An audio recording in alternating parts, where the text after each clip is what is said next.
Groupe Media Kabala TV Flebao Mali kono Mali koka aw folen do aw mana kɛ yɔrɔ yɔrɔ aw sigiyɔrɔ anaw bɔrɔ la waati tuka kama k'aw fu dante foli mina mbalimaw biye lundi septembre kalo tile 4 san 2022 an bɛ foli lase an ka jamana ɲɛmɔgɔ ma Colonel Assimi Goïta k'i fu ka a ɲini ala fɛ Choguel ka segin joona ka bɔ sɛgɛnnafiɲɛbɔ la Premier ministre mun bɛ intérim na Ablaye Maïga Colonel Ablaye Maïga ka duwawu k'a ye ala k'a dɛmɛ baara la yanni ka Choguel segin ka na gouvernement tiɲɛna muso denmisɛn ani mabakɔrɔ ka bɛɛ fo ka bɛɛ waleɲuman dɔn dante foli mina Mali dɔnnibaw ma dɔnniba bɔ dɔnniba la k'aw bɛɛ fo ka bonya d'aw bɛɛ kɔrɔ ka kuma bonya d'aw bɛɛ kɔrɔ Malien mana kɛ yɔrɔ yɔrɔ diaspora malienne aw ka foli belebele bi yan aw minnu tɛ sɛgɛn a tɛ ɲinɛ jamana in kungo la Malien minnu bɛ kɛɲɛrɛ baara ni foroba baara la Malien minnu bɛ bi hamina mana kɛ Malien fɛn fɛn la dogo fara kɛnɛ kan ka duwawu kɛ bɛɛ ye ka fɔ ala ka bi tile ɲuman diya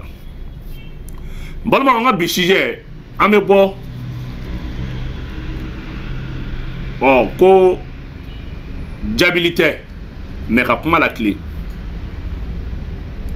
ka fɔ n balima maliyɛnw ɲɛna n'u y'u ta u dusu fɛ u bɛ tiɲɛni kɛ an kana ɲinɛ ka fɔ an y'an balimakɛ ka tuti lamɛn RFI journaliste do a ko ni muso minnu saba in n'a bilala o muso saba min bilala ko o kuma na Mali y'a fɔ cogo min o tɛ ko Mali kun y'a ɲini muso saba in fɛ ko o kuma na u k'u yɛrɛ bila civil la k'u ko ayi k'u t'u yɛrɛ bila civil la n balimaw an bɛna min fɔ aw ɲɛna bi Côte d'Ivoire ni Mali ka ko n'a y'a ta Alassane Dramane Ouattara ni Assimi fɛ aw bɛ don Ivoirien dɔw gasi la depuis ko in kɛra Ivoire denɲuman foyi tɛ yen min ma cɛsiri ni wulikajɔ kɛ n'anw fana bɛ kunnafoni di an man k'an ta dimi fɛ o sira min bɛ yen k'a fɔ k'an b'an yɛrɛ laɲinɛ o kɔ o man ɲi mɔgɔ saba min bilala d'abord ka an balimakɛ hakili lajigin a tɛ min dɔn o y'a na kuma dɔn n'a da ma s'a ma ko fila kun man kɛnɛ k'a fɔ a ɲɛna ko fila yɛrɛ kun man kɛnɛ fɔlɔ o bɔlen kɔ a la Mali tilara k'a jateminɛ k'a lajɛ ale tɛ a ma min fana fɔ mɔgɔ saba in na muso saba in na u bilala ko la hali u ka audition yɛrɛ kɔnɔ i b'a dɔn k'a fɔ u dɔnyɔrɔba tɛ ko la u nana nka mɔgɔ bɛ kɛ kulu dɔ kɔnɔ mais janfa wɛrɛ bɛ yen i tɛ min dɔn Mali procureur min chargé de terrorisme na n balimaw a y'u bɛɛ lamɛn da bɛ se ka don min na n y'o de fɔ a ye an ka video tɛmɛnenw la da bɛ don la o de y'a kɛ an balimakɛ min bɛ kuma a k'a lajɛ muso saba in bɛ dita di togo kuma min na ko ka na n'a ye u sera aéroport la u ye sujuru de bi ala ye mercenaire tɛ sujuru bi dɛ mais n'i donna ko la i tɛ ko min ɲɛdɔn n'i y'i yɛrɛ sɔrɔ i b'a fɔ alhamdulilayi rabbil alamina na ala y'i don ko la i tɛ ko min ɲɛdɔn e ye finitigi de i kan ka taa ni jugu binna Côte d'Ivoire kan i y'i kali k'i bɛ Ivoiriens de la sauver ni bin kɛra Côte d'Ivoire kan i y'i kali k'i b'i jɔ Côte d'Ivoire ni gɛlɛya cɛ nka ni masakɛ y'i don fili kɔnɔ i bɛ fili min kɔnɔ wali jamana kan kaso min i t'i bɔ kuma dɔn a la ni ala ye sababu ye k'i labɔ i b'i situlu bin ala ye n'a sɔrɔ i dalen don ala ko la sinon mercenaire tɛ situlu bin dɛ bɛ mercenaire b'i si bɛɛ kɛ mercenaire tɛ situlu bin parce que a t'a la dɔn mercenaire t'a la dɔn donc ko fo an balmakɛ ko y'a fɔlɔ filanan ye mun ye mɔgɔ ninnu y'a fɔ ko olu bɛ ko k'olu bila civil la komi u kumana an yɛrɛ fana ka kuma filanan o ye filanan ye sabanan k'u bɛ fɛ ka taa colonel Assimi Goïta fo k'a ka d'olu ye ka taa Assimi fo Assimi ko la foli ko tɛ o maliyɛn bɛɛ ka foli o bɛ ne Assimi bɔ Assimi y'a yira k'a fɔ u kungo ko a ka d'u ye ka a y'u ɲininka kɛ n'i ko bi ko Alassane ni Assimi ko muso saba ninnu ka mɔgɔ dɔ choisi u b'u jigi kɛ mɔgɔ min wala u bɛ Assimi ta ni muso saba in bɛ min dɔn ko la a t'a dɔn don min na Alassane ye mɔgɔ bila ko ka sɔrɔsiw ka famille wele famille min bɔra an b'o dɔn mɔgɔ min fana kɛra ka taa mɔgɔ min fana remplacer an b'o fana dɔn mais o t'anw ka problème ye o an t'an da don o la o min bɛ Mali concerné Mali o de bɛ Mali fɛ n'i ko bi muso saba in ma ko Alassane ni Assimi ko jɔn ye mɔgɔ sabalilen ye wa jɔn ye maa tilennen ye u b'a f'i ye ko Assimi parce que u kun ko k'u bɛ taa Assimi fo ka vidéo kɛ ka bɔ k'i jɔ caméra ɲɛma ka foli bila mais o kun tɛ u bilala anw ni bɔra Manden an bɛ Manden dɔn mais munna u ma bila liberté provisoire la munna an y'a kɛ main levée o kɔrɔ ninnu dɔnyɔrɔ foyi t'a la olu ka taaba in min fɔra condition saba min fɔra n'o ma kɛ min kan ka kɛ o bɛ kɛ o condition saba min fɔra ni Mali état autorité y'a imposé min kan ka a y'a fɔ an balimakɛ ye dɔrɔn ka bɔ k'o ɲɛfɔ ko jɔn de ko ka taa Assimi fɛ ka u ka taa bila devant les caméras Assimi n'a pas voulu c'est pas du populisme ala k'a dan maliyɛnw ka communauté min bɔra ka na ala k'a dan an ka au conseil islamique président ba ala k'a dan diɲɛ bɛɛ kumara ka jo di Mali ma ni min bilali ti fɛn tiɲɛ a ti foyi tiɲɛ Mali ye parce que procureur y'u bɛɛ la mais ni Mali kun y'u bila k'u to aéroport de la a bɛ se k'a fɔ k'a don ta a bɔ ta Mali de y'a yira k'a fɔ n y'u accusé k'u ye nin kɛ lamɛnni kɔnɔna la selon maintenant les versions de faits de tout un chacun n bɛ se ka nin de bɔ nin bilali ti foyi tiɲɛ ye c'est le procureur malien qui a bien apprécié RFI m'a apprécié dɛ Mali procureur de a apprécié ayi an y'o de fɔ n ko Alassane ni Kɔrɔwari tɛ kelen ye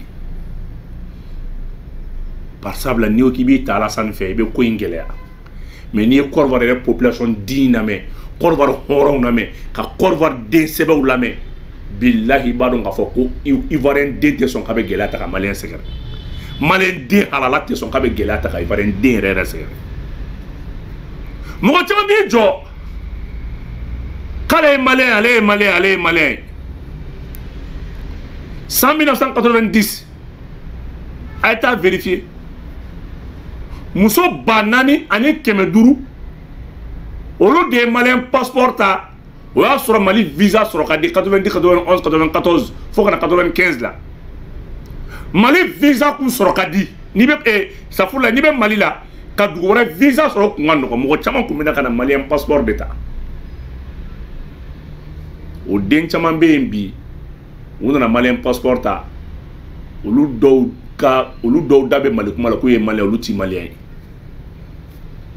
olu dɔw denw da bɛ Mali kuma la k'u ye Malien olu ti Malien ye Malien yɛrɛ o ti dɔ wɛrɛ ni fɛn kɛra i ka jamana la ni fɛn kɛra i ka i fa la ni fɛn kɛra i ba la ni fɛn kɛra i ka du la ni fɛn kɛra i yɛrɛ bakun na a b'i tɔɔrɔ cogo min na n'o ɲɔgɔnna kɛra jamana la a b'i tɔɔrɔ ten o de y'a to dɔw bɛ bɔ ka kunnafoni kuntanw bila Kɔrɔwari yɛrɛ ka ministre des affaires étrangères ka communiqué dɔrɔn o b'anw bɔ fɔlɔ yanni an ka tɛmɛ n'a tɔ ye Alassane ni Assimi ani mɔgɔ wɛrɛ ye ɲɔgɔn ye dogo la kumaw fɔra o mana a tɛmɛ dɔɔni a ka sira bɛ mɔgɔ la manda bɛ mɔgɔ kɔ a bɛɛ bɛ na kelen kelen dɔw y'a essayer u ye condition min fɔ Mali ma sɔn o de ma n tɛ n'o dévoiler yan dɛ Alassane ye condition min fɔ n'a ye mɔgɔ caman ka mɔgɔ minnu b'a fɛ a y'i den kolo extradé cogo min na Mali ko a tɛ don o jeu de kɔnɔ on est dans l'Interpol donc ni b'u extradé ni b'u labɔ k'u di yan en bonne et due forme mais duguma joué faut ka diɲɛ wele Assimi tɛ don o da fɛ Assimi tɛ don joué da fɛ ayi c'est pas un président comme ça c'est pas un président qui fait des malices k'a fɔ k'a bɛ ko ninnu kɛ double jeu Assimi t'o ɲɛdɔn yɛrɛ d'abord les jeux diplomatiques là, les jeux de la communauté internationale Assimi tɛ foyi dɔn ko ninnu na i b'i den ka bɔ ni mɔgɔ dɔ yɛrɛ i bɛ taa piéger ka bɔ n'a k'i furu ka bɔ a kɔrɔ bɛ ka taa avion na ka taa jigin dugu dɔ la k'i to la non non non Assimi ka sira t'o la la justice malienne elle est indépendante n'a ko a bɛ mɔgɔ min kɔ a ka da loi b'a bolo n'i b'a di i b'a di n'i t'a di a to i bolo n'a minɛ don sera a bɛ minɛ mais i n'a fɔ Sega olu ta kɛra cogo min na i n'a fɔ Blaise ni Alassane y'a kɛ cogo min na fɛn min Burkina bɛ dɔw kan non non non non non non non Assimi tɛ don olu la ayi ayi Mali yɛrɛ tɛ don olu la Assimi yɛrɛ tɛ Mali tɛ don olu ko ninnu da fɛ Mali on a des magistrats et classe magistrats honneur c'est des hommes d'honneur an tɛ don o da fɛ o on a fait un mandat on a émis un mandat an y'a bila ka taa ni o ban aw nana ka député minɛ yan est-ce qu'elle le kɛra ah non aw nana ka député kɔrɔ minɛ yan c'est ma kɛ o donc ni Mali mɔgɔ b'a ka mɔgɔ la Assimi tɛ sɔn o kɔfɔsɔnw ma o k'a bɛ to o jeu ninnu kɛ ni Alassane ninnu non non non Assimi tɛ sera o président kɔrɔba ninnu ka jeu ninnu non non non franchement Assimi sigi ko ye maliyɛnw de nana n'Assimi a bɛ jeu minnu kɛ o ye pour faire plaisir à la France an t'o dɔn quoi an bɔr'o kɔnɔ o de y'a k'an bɔra démocratie yɛrɛ kɔnɔ an bɛ n'i y'a ye an bɛ transition soutenir dɔwɛrɛ tɛ o parce que o malisi ninnu de kɛra sababu ye k'anw bin gɛlɛya kɔnɔ bon an t'o la mandat bɔra Alassane k'i prononcer a ye 3 engagements min fɔra je de cache-cache tɛ foyi tɛ ministre bɔra ka kuma min kalan an y'o mɛn mɔgɔ 3 bila la a tɔ condition 3 min fɔra a ko rempli dɔrɔn kuma fɔra a banna nka fɛn min ye ka bɔ ka jaabili kɛ u kungo k'u bɛ taa civil de la ala non non Mali otocogo n y'aw minɛ cogo min na n b'aw bila ten de n'i ye ninnu minɛ k'u to en tenue ka taa k'u bila u ye tenue falen o kɔrɔ ce n'était plus des mercenaires déguisés o kɔrɔ e yɛrɛ jɛra n'a ye passeport civil min b'a bolo cɛ Mali magistrat kunkolo ka ɲi sa la non progrès i bɛ fo walayi ah bon ni ninnu de procureur ye ninnu de chef d'instruction ye a bɛ fɔ nin de ma ko magistrat e ye mɔgɔ minɛ cogo min na passeport civil b'a bolo a ka sɔrɔsiya dalila foyi t'e bolo ko sɔrɔsi don e y'a minɛ ko mercenaire de don mais ni ko i b'a bila n'i y'a bila k'a to civil la o kɔrɔ k'e jɛra n'a ye tiɲɛ yɛrɛ la a ka passeport civil b'a bolo civil de don ayi a ye taa tenue don procureur don Assimi a ye taa tenue don ah oui a ye taa tenue don a ye taa tenue don mettez-vous en tenue a y'a f'u ye minnu bɔra k'a fɔ ko a dɔ ta bɔ ta a y'a f'u ye ko pourquoi Mali y'u bila u ka tenue don ko munna Mali y'a kɛ donc kunnafoni b'an bɛɛ bolo koyi c'est pas parce que k'ale tuté non o tɛ an ka bɔtɔ an ka da dawula contre dawula munna u ye tenue don parce que passeport civil de b'u bolo donc an y'u minɛ an ko ma de ko c'est des présumés mercenaires pour que ka se ka mercenaire fɔ mɔgɔ ye o k'a sɔrɔ mɔgɔ min ye kɛlɛ kɛ walama ka sɔrɔsiya service walama ka yɛrɛkundi baara dɔ kɛ nafolo nɔfɛ ou bien a yɛrɛ kun nɔfɛ a yɛrɛ ka ko nɔfɛ ou bien a yɛrɛ ka sɔrɔ nɔfɛ passeport civil de b'a tigi bolo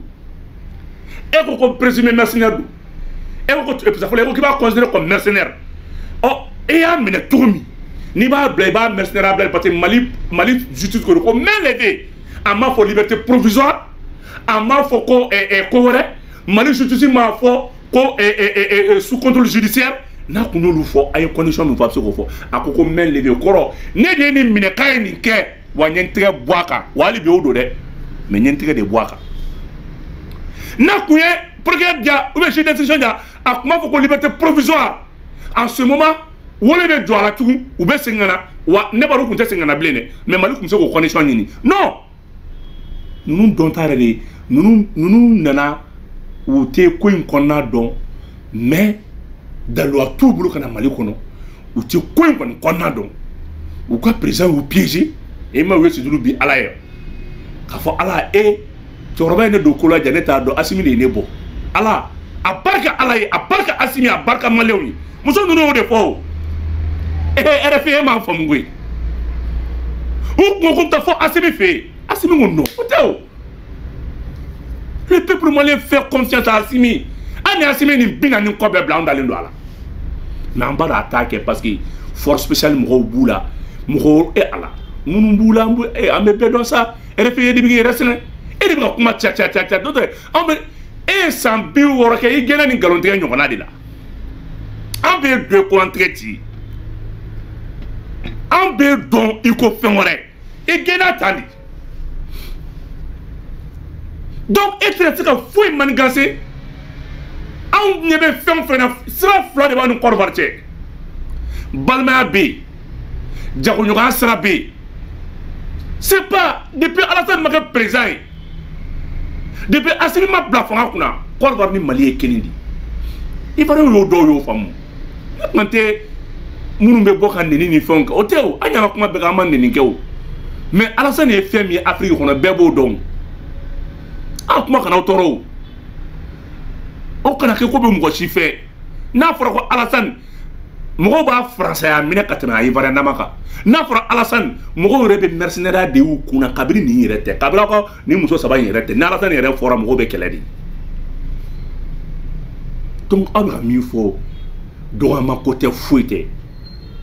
Ba to sira bo agolo la. Ala made ija de betuki ko. Ni mercenaire ko ko me malawo. Ate mali là-haut. Oh, mais il n'y a pas de kuna, n'y a pas de donner yeto ni fleto mi. O de ni. Comment mi fola? On te doit j'ai d'affaire. Moko moun bi bolo. Qui bi profiter? Non. Ou mali fam fanga moko boula. Ou ben mine de ou mine to façon na ku daw ma mais en temps profiter j'aurais fait comme do kono. Aish, asimite do d'affaire. Ou Mali autorité judiciaire Mali la justice de d'affaires ou Mali police de d'affaires Mali sorti de d'affaires aïe entre de d'affaires nous on est un pays transparent en justice de adjatimina nga charatu de adjatimina ka fo ah feno tunna kasani kasa tobal nous be extrader coup d'âme avec en bonne et due forme mais Burkina ni fait il dit que j'ai mon gars ni Blaise ou ni fond ni là ça n'a condé ou Guinée président il a trop bon on fait de condé il nous lui minke Mali te asimité d'eau d'affaire quand dom do kamine de façon de la non nanouye o de fori eriona mami kera do la o de ni na ya labo parce que agno de fort la diplomatie ivoirienne a Guinée tellement qu'a dit français de ma o de a que Assimi se méfie ani nous te dia foi ma do la Assimi, vous avez raison, monsieur le président. Il y a Assimi. Mais je le donne. Il y a blé kuna ko korvar ni Mali e kelenye. Nga a blé kuna ko korvar présidentiel ka Guinée be mara français de kono. Oda ko vous avez bien fait. Il m'a songa nous reçoit. Sono fane ko me fo photo la minteni. Mais président mi félicite. Il ni minke ni nyana de. La diplomatie ivoirienne sous le régime d'Alassane Ouattara, il n'a pas de fin il est trop minatoté. Kana so Guinée mama, n'a pas moi nous dit à Koudi, n'a pas blagué na koke, ni femme de papier ka bela, mais ini Alassane kana ben foué quand ngante Ivoire mare, Côte d'Ivoire mare, ini Alassane kana ben foué quand Guinée la note ni a bliu kuna ko France bora kalam. Ya ka to do ndelo de. Bon yae ijelendo. Ko muso saba ko ayi ko olube teninde do on ne recouvre tenido. N'ayons plat, dans le faux temps sur la soude, l'État ivoirien ne nous a jamais en ma papier qu'un tiers qu'on nous sur la soude. À part la liste de désignation, à ma livret militaire sur à ma quartier, à ma faux foyer, à mon passeport civil. Oh, n'est pas que me lever au plat. Au cours qu'il y a un civil, aïe, civilité. Présumé mercenaire. Présumé mercenaire. Bravo à la justice malienne. Bravo au procureur. L'éminent juge d'instruction. Ni ne kalain quoi. Ni kalana fikaïra. Il faut ne m'accorde droit. Ni imne qui tourne la haleine là. On est bien black qui tourne la haleine là. Parce que ni me juger. Ni ne juger. En ce moment, juger quelque chose c'est pour comprendre. Mbado il n'y mais pour le moment c'est l'instruction en cours. Il nous a mais il ça c'est l'esprit dans lequel est-ce que va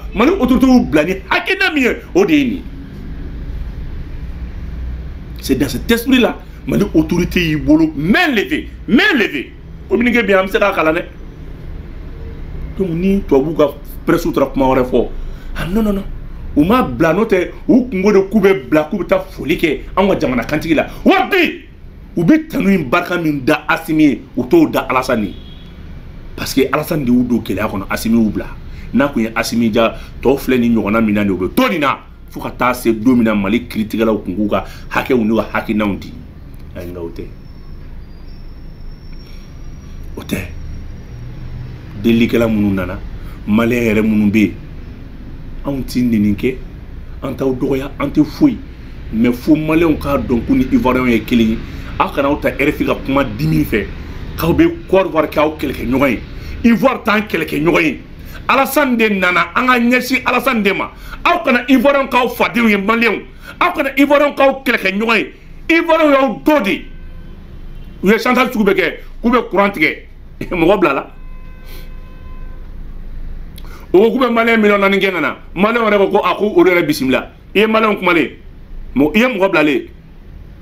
donc o klala ni bela kana laba moment ko je déplore sona ko fara ko sans délai o on laba je déplore moi je déplore ça va dire là et quand le président même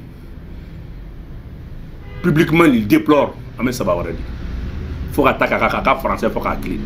Quand il parvient à s'exprimer correctement, selon maintenant les exigences de l'autorité malienne, Mali autorité a fait terminer, a qu'à voter net. Ma bédame,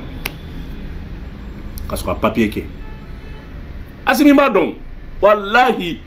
ni quoi be katanga francima, attends qu'il m'a pas béquiné Alassane Tché, il be fou là. Dami maman hein, quand a plein de nous comme be fokata korvar, nous, Mali président yala yo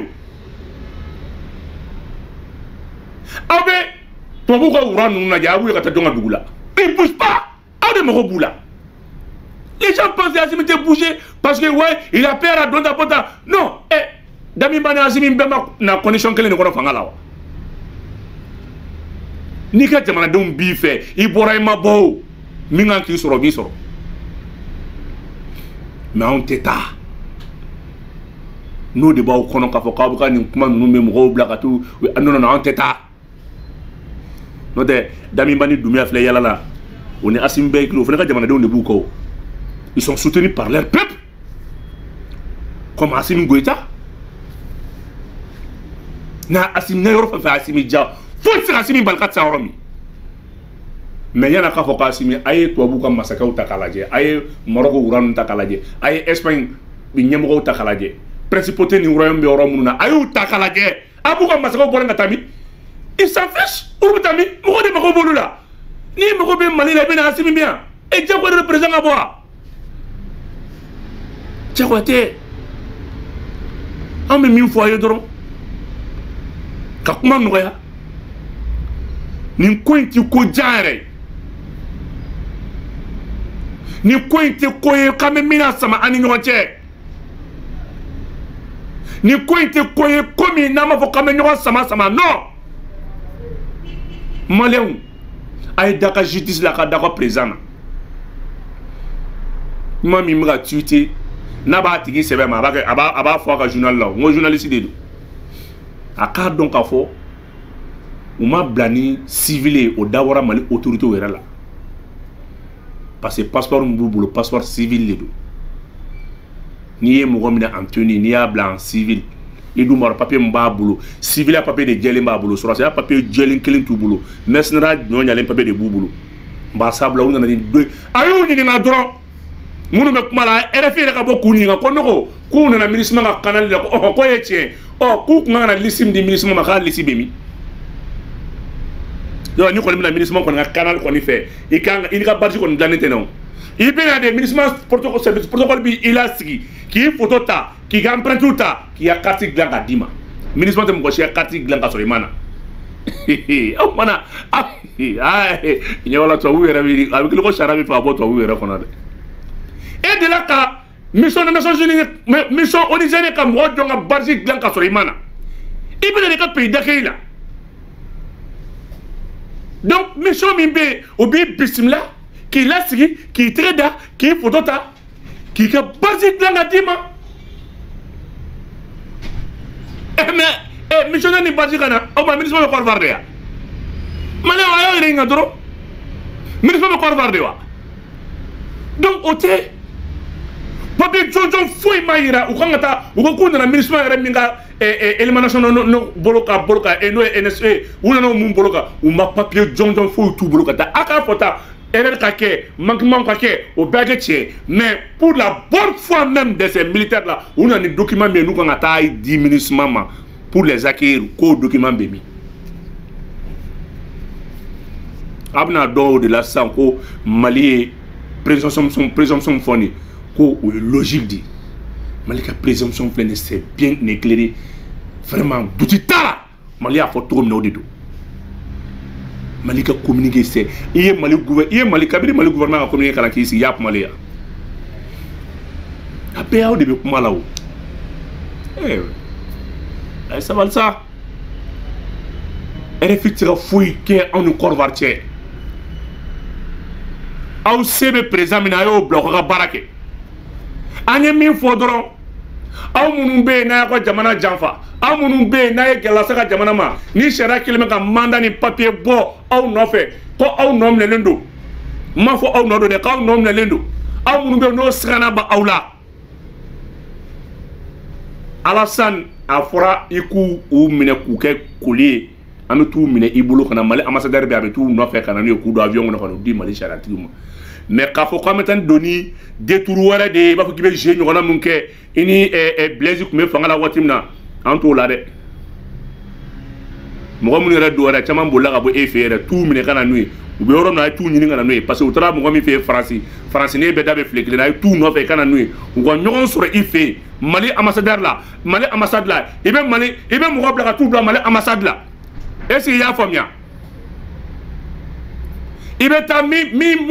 munu ben déjà ibolo ko lu kana boblé en jaranoy munu tara France tout no fe kana ku ko kele ka tout bla Mali ambassade là ou be ko do avion no kana di procureur kalas asimi tala kuma la mais ka je asimi te do da fere awe ere mi nge dogola min bora kono de na ta fore fi tu anya fo kaba ta fore fi tu ko do yoro don ta civil kuma yo fo o gene fle ka jola ni ta fore fi tu ko mo no me blaga na to na ay système min fo on te do da fe Mali jiti te do da fe on te du no moye on te denen moye faso wari bara kera jeliaka tieka benyana manda bora benyana ama manda mundo c'est pas un mandat moi à ma bord de la clandestinité à bora tieka en bon ordre en bonne et due forme donc en bas blakatadi ni ba exécuter à exécuter et des engagements ta ka fo ibe ko sugu beke ni Mali bebe ika ministre bora ka fo donc au jeu ta mimi bolo olu mena olu kana boblé munu me dugu wala la ini France bekele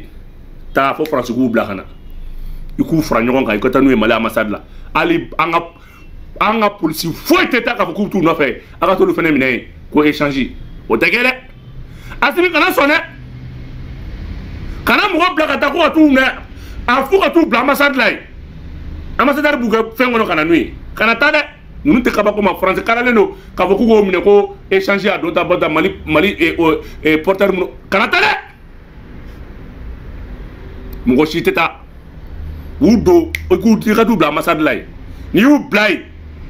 ambassadeur bu do avion ngono kana am tu na aéroport la angoni anta bina ni woro ngon ba mbule ngobe mo ko de la tuna ko ngodala dala koy aw de kam mo bia e de bira kuma fe ni mi fo de do fo refi ka to do e ibida ni fene fo refi ko wa ka u bename ko asinu ka te wa ka fo kam mo bla kibo afoko ko malika militaire do bla ka ta mo ko no fe male munu be ni mandat bol no kama ko mo bla ka tu no fe kibe mo ko ete je ka una koy asimi ngana mo bla ka ta de ni o bla ka ta bolu mine ko wa ko échange ou te kaba koma kanata ayu do amasa ayta u do ambassade la na u bla ambassade la ambassadeur bu bla kana voilà ni ano te ko ni don mbia bina ni woro ni may mbia o ba mbule donc an kumbolo ngambe kuma bunya ko na beta kuma elema RFI mo wi en rebe bora ka be wolo ki shekeli aw be Facebook en rebe Facebook radio so ba bolo radio ba en rebulu télé so ba en rebulu mo ko chiti re to RFI ni France radio bulu blé aw be kuma ka kana rebe kuma ka kana abe kuma français la me kuma bamananga voilà na kuma ra anglais la me kuma mananga kana na kan elema me kan elema na ko fen fa en côté mo ko chiti ni rebe la plainte dona au contre la tout Mali gouvernement me plainte do contre son ne ko Mali gouvernement ma plainte manga do RFI contre na e minga ala digi e min fo o te mo nunu rele ku ni expression be dinga kuma kono bi be orom na ko bi wallahi ni ko Mali ni ko Assimi ni Alassane ko nunu dal no jona mo ko yesu duru bi u ba don mesete kibaru fili ala re mesete ki daka tenturu mo ko nunu teni turu kala u do ko la ku boko la o masigini komi sono na soro sordasi ki tra jamana ka mission en bonne difforme memu mais awre yaay joie min gra akay bulu fa parce que nous te foy do ala ame ko don we Alassane Chibe be Assimi shi ngon fladema Assimi nga sambinan madafa Alassane bi sambinani ani sambishe ani duru Alassane Chibe be Assimi shi fla ani kladema shi fla ani doni nima ibe premier ministre ni Mali président ani premier ministre be shi fra nyonga Alassane shi kelembo Mali be orona ko bi le premier ministre par intérim ibo shi ani Mali président shi fra nyonga Alassane shi bo ana Alassane jonga ina ane gaina Alassane kelen shi gatani Mali primature premier ministre shi Alassane shi gatani premier ministre shi ani président shi fla fra nyonga Alassane kelen shi gatani lui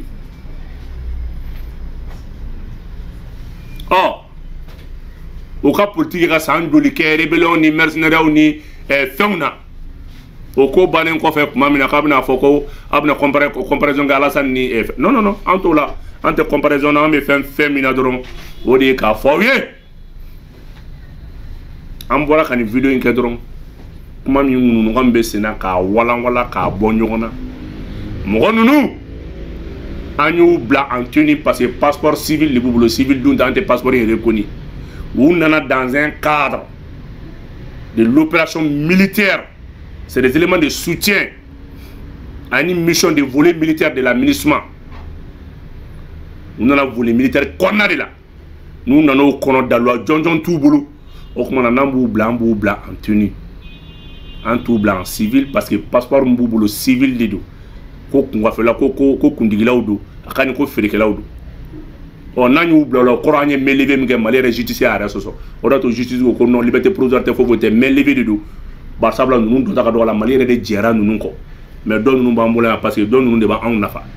ko civil go mi ko ta Assimi fi Assimi ko non ko campagne te populisme te nete mo de soi ay ta ko srafe we do ni fon ko la ni nyaju tarawla ante abana ayta ni refi ko ba kuma élément ni a vraie version ni mo gombe ko ran no fala iba rewula amba be fi femier malien munu ye Mali justice be mo munu no fe olu ndali ko Alassane condition fante soma condition ko forante soma anya condition force ça jelia srafa me Mali be barake nodi ay tout minaka tout bla ambassade la Assimi kana sorasi bila kata ni u bila kata bu bloquer ka bɔ échanger kana sonne me kuma kun cɛno ye Assimi kana mɔgɔ si bila kata ko ka taa mana bɛ minnu kɔtɔ ko ka t'u minɛ kana n'u ye ayi n'u bu t'u bila masala ka t'u bila masala Jean-Yves Le Directeur kɛrɛ a ye convention de Jean-Yves Le contre la k'a kana Mali justice la mais ko ayi ko ka taa la mais ambassade la ye fana ka ɲi Alassane t'u bila ambassade la i bɛ t'u bila ambassade la n'i y'u bila ambassade la o kumana n t'u nɔfɛ ou bien n'u bɛna ni Jean-Yves Le Directeur ka na ɲɔgɔn fɛ n'o kɔni bɛ jama cɛla kɔnɔ an bɛ se ka mɔgɔw bila ka taa mais n'a ye sɔrɔsiw bila ka taa u b'u bloquer ko échange Alassane ka kɛgun dɛ cɛkɔrɔba min don hali bi a ka n bɛ min f'i ɲɛna l'armée korokoro di don dɛ cɛkɔrɔba min don Bamakɔrɔ don n'a hali bi a bɛ se ka tiɲɛni kɛ dɛ a y'aw farati a la ok k'aw fo k'aw waleɲuman dɔn nin kun ye ka bɔ ka kunnafoni minnu cici kɛra ka bɔ